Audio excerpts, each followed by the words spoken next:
سلامونه درنو لیدونکو، ښه راغلاست. د افغان او پاکستاني ځواکونو ترمنځ د جګړې وروستي جزئیات څه او کوم پرمختګونه شوي، دا او نور مسایل به زموږ له همکار شمس صاحب څخه واورو چې په سیمه کې څه نوي او تازه مسایل پېښ شوي دي. سلام شمس صاحب، جګړه کوم حالات کې ده؟ جزئیات څه دي؟ سلام، ستړي مشئ، وخت مو په خیر. د افغانستان او د پاکستاني ځواکونو ترمنځ دمګړۍ جګړه درېدلې ده.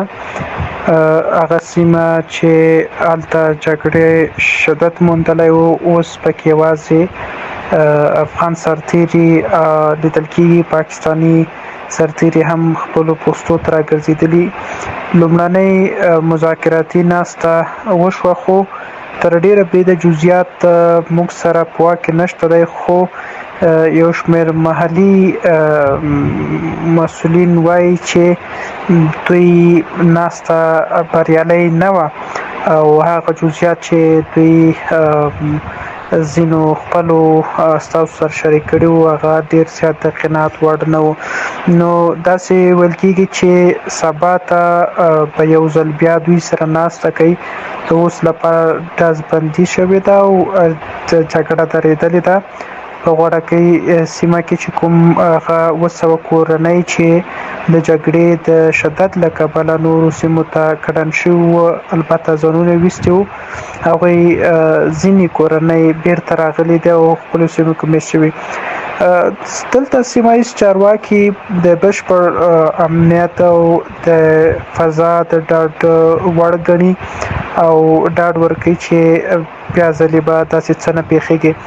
خو وضعیت دا چې کتل کېږي دواړه خواوې ګوته په ماشه دي، یعنې تقریبا تر ډیره بریده پورې ویرونکی حالات برېښي. خاص تمه داسې نشته چې خبرې دې یو نتیجې ته ورسېږي. تورخم دروازه هم بنده ده، دواړو خواو ته افغانان منتظر دي چې خلاصه شي، خو ډیر هڅې روانې دي چې د تورخم دروازه ژر پرانیستل شي او افغانان ته تګ اجازه ورکړی شي. په دې کې ډیری ناروغان هم دي چې په بیړني حالات کې دي او باید پاکستان ته لاړ شي. او همدارنګه خوانا هم ډیری افغانان دي چې ضرور او عاجل کارونه لري چې باید افغانستان ته راشي. د جګړې وروستي جزئیات خو دا دي چې بیا هم یادونه کوو چې افغان لوري غوښتل چې خپله یوه پوسته پراخه کړي، همدا وه چې د پاکستاني ملیشو لخوا پرې برید شوی و، په مقابل کې افغان لوري برید پیل کړی او هغوی یې ډېر سخت ماتې سره مخ کړل او د پاکستان 15 سرتیري ټپیان شوي پکې او نور له پوستو ته ایښته کړې وه، چې په بیا وروستي دوهم برید کې د افغان ځواکونو لخوا پوستې په بشپړ ډول منځه لاړې.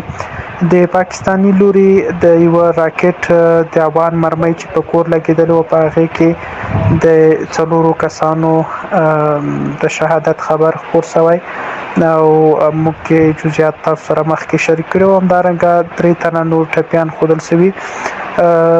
روغتیایي چارواکي خو وایي چې د همدومره ټپیان ورونه شوي دي، خو ځینې محلي سیمه کې خلک وایي چې ټپیان ځینې په کورونو کې د ورختایي او د ښیښو له کبله هم ټپیان شوي چې کورنۍ درملنه یې شوې او دا دومره د اندېښنې وړ نه ده.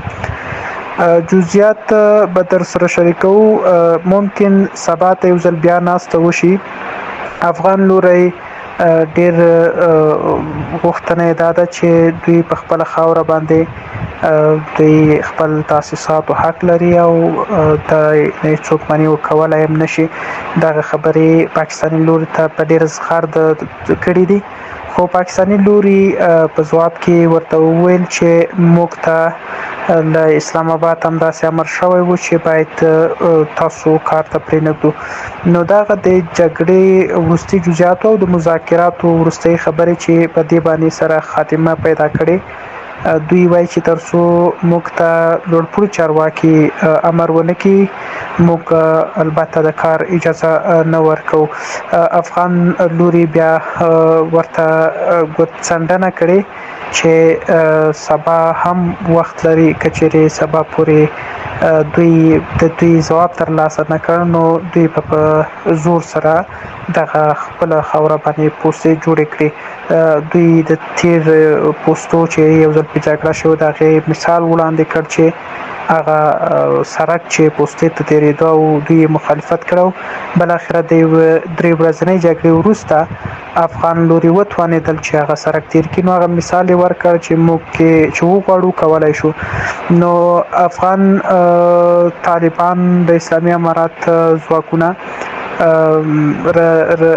ځای په ځای دي او یوازې